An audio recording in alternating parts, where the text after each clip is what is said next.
Salut tout le monde, j'espère que vous allez bien. On va se retrouver aujourd'hui pour une petite vidéo un peu ludique. Comment éduquer 2 chiens par le jeu avec une petite babale. On va vous montrer plusieurs exercices et quelques petits principes de base pour réussir l'éducation en double.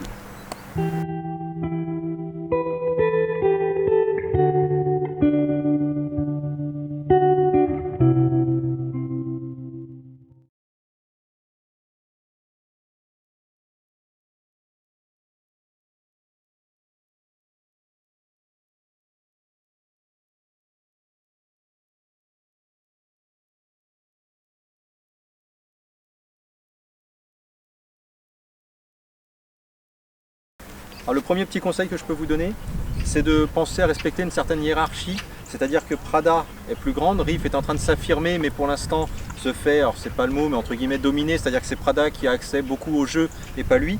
Si vous voulez à tout prix faire une égalité entre les deux en disant non, Prada ne touche pas la balle, c'est Riff qui doit la prendre, c'est ci, c'est ça, vous allez créer plein de conflits en fait et des grognements, ce genre de choses, et ça va vous gâcher le travail. Il faut pouvoir accepter que l'un va accéder au jeu et l'autre va se créer des jeux tout autour. Ensuite, Riff travaillera seul. Riff va grandir, donc les choses vont peut-être s'inverser ou s'égaliser naturellement, ça on le verra par la suite. Pour l'instant, j'ai aucun intérêt à tout prix donner la balle à Riff une fois sur deux, ce genre de choses. Donc là, on va vous faire quelques petits exercices en simultané, en désordonné. Je vais vous donner des petits conseils au fil de l'eau. Le tour. On est devant. Assis. Oui. Un check. Un check. Un check. Un check. Un check. Un check. Non. Assis. Un check. Voilà, on fait le tour de ok. Donc là, je suis en train de faire un petit peu de simultané, les faire asseoir en même temps, faire des tours. Comme Prada connaît certaines choses, Riff va faire par mimétisme. Inversement, Riff va faire certaines choses, Prada va suivre. Donc ça, il faut s'en servir, observer le chien et se servir des deux. Quand l'un sait quelque chose, il peut apprendre à l'autre. Donc ce que vous devez rechercher à travers le jouet, c'est le regard du chien. Là, j'ai les deux vers moi. On me regarde. Excellent. Là, on me regarde. Excellent. Ok, ok. Et là où le travail va devenir intéressant, c'est que assis, les loulous. Et qu'en fait, je vais créer un petit truc qui n'est pas évident pour l'un comme pour l'autre. C'est que si je donne un ordre, les deux vont le faire de façon naturelle. Si je dis, faites le tour. J'ai pas dit de non. Donc forcément, les deux vont le faire. Là où le travail est intéressant, c'est qu'il va falloir dire Prada fait ça, Riff fait autre chose. Et là, vous allez voir que si je dis Prada fait le tour, le premier réflexe, les deux font le tour. Donc c'est là où est tout le travail de dire non à Riff, mais quand je dis non, Prada va entendre le non aussi. Donc là, il y a un vrai truc qui est intéressant. Donc ça, on vous montrera plein de vidéos là-dessus pour avancer. Donc moi ce que j'ai créé, c'est de dire Prada et Riff. Et quand j'appelle les deux, je dis les loulous. On peut dire ce qu'on veut. Les loulous, assis. Autre petite astuce, main gauche pour Prada, main droite pour Riff. Prada marche à gauche, Riff marche à droite, ce genre de choses. Vous pouvez vous amuser à vous couper en deux entre guillemets. Il y a une partie gauche, ce sera pour un chien, la partie droite pour un autre. Et si vous en voulez un troisième, voilà, il va falloir être un petit peu imaginatif. Donc là, on va faire un petit exercice encore assis, Riff. Oui, pas à bouger. Pas à bouger. Riff, couché. Prada assise. Non, Riff couche. Non, Prada assise. Riff couche. Excellent. Excellent. On fait le tour. Et on va chercher. Prada, tu rapportes. Riff va avoir du mal à lâcher parce qu'il est possessif. Prada aussi, pour le coup. Sauf que comme elle est, entre guillemets, la dominante, elle va avoir un petit peu moins de mal. Donc elle va me le lâcher quand Riff sera un petit peu plus loin. Donc je vais profiter du fait que Prada me donne la balle pour continuer le jeu. Si Riff attrape la balle, il va falloir que je travaille autrement. Prada, pas à bouger. Pas à bouger, Prada. Ok. Là, vous allez voir, Riff ne va pas vouloir me la rendre parce qu'il a toujours la crainte que Prada lui prenne. Donc ici, je ne vais pas m'entêter. Je ne vais pas aller dire Riff, lâche à tout prix. Je vais attendre que les choses se fassent un peu plus naturellement. Je vais laisser son collier, donc je pourrais provoquer un petit peu. Tu viens, Riff? Oui. Pas à bouger. Riff, tu lâches? Lâche, loulou. Riff, c'est non. On lâche. Riff. Non. On lâche. Lâche. C'était bien. Encore. Lâche, Riff. Non. Lâche. Excellent. Je vais pas aller plus loin que ça. Ils sont deux, ça va être compliqué. Le lâche, je vais le travailler quand Riff sera tout seul, par exemple. On va pas s'entêter et puis s'énerver. Est-ce qu'on ferait pas un petit assis? Oui. Pas à bouger.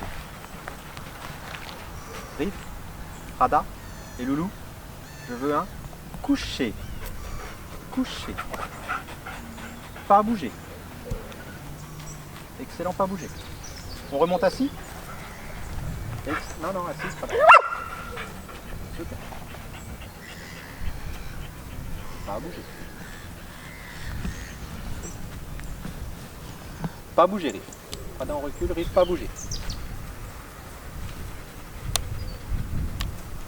Dessous, Riff. Dessous. Pas à bouger, Riff. Assis. Excellent. Excellent. Prada, assise. Pas à bouger. Pas à bouger, c'est non. Pas à bouger.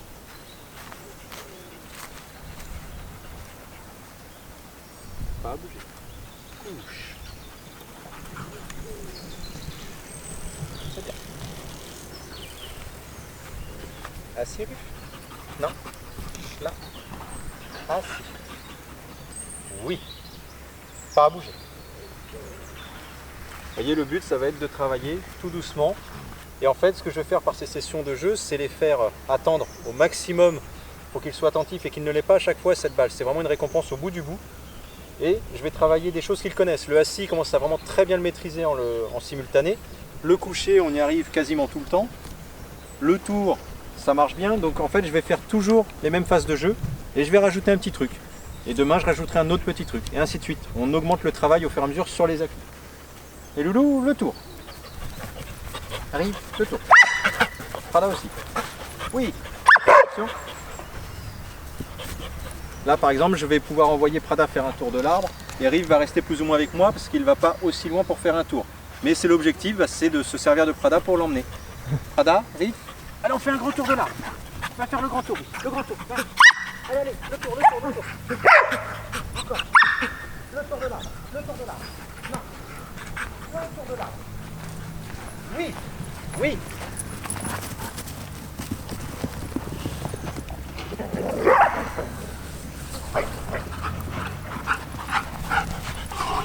Hop. Et vous voyez dans le déplacement, il se chamaille à chaque fois au bout. Quand ça revient, Riff passe toujours devant moi. Prada arrive à chaque fois dans l'axe. Donc ce genre de déplacement, je peux m'en servir pour leur apprendre aussi des choses et à se mouvoir autour de moi. On revient devant. Assis. Excellent. Check. Check. Oui. Check. Oui. Check. Oui. Attention. 1, 2, 3. Ah, bois. Ah oui. Stop. Et le assis encore. Prada dessous. Pas à bouger, Prada. Pas à bouger. Riff va chercher. Prada, pas à bouger. Non, Prada. Prada, c'est non. Demi-tour. Excellent. Excellent. Excellent, Riff aussi. Voilà, donc j'espère que cette petite vidéo vous a plu, qu'elle a été assez ludique pour vous. L'objectif, on vous décortiquera le travail plus précis sur tel ordre, etc. en simultané. Là, c'est de vous montrer quelques petites pistes et de bien respecter certains principes quand vous travaillez avec deux chiens. Vous pourrez toujours éduquer votre chien en solo sur plein de choses et ramener après ce que ce chien a appris dans le duo. Et quand ils sont en double, eh bien, se servir de tous les acquis et y aller vraiment étape par étape et enrichir le travail. Donc j'espère que ça vous a plu, bien n'hésitez pas, vous pouvez liker, partager autour de vous, vous abonner si ce n'est pas déjà fait, activez bien la petite cloche pour avoir toutes les nouvelles vidéos. Et nous on vous dit à bientôt avec Prada et Riff pour les nouvelles vidéos. Ciao!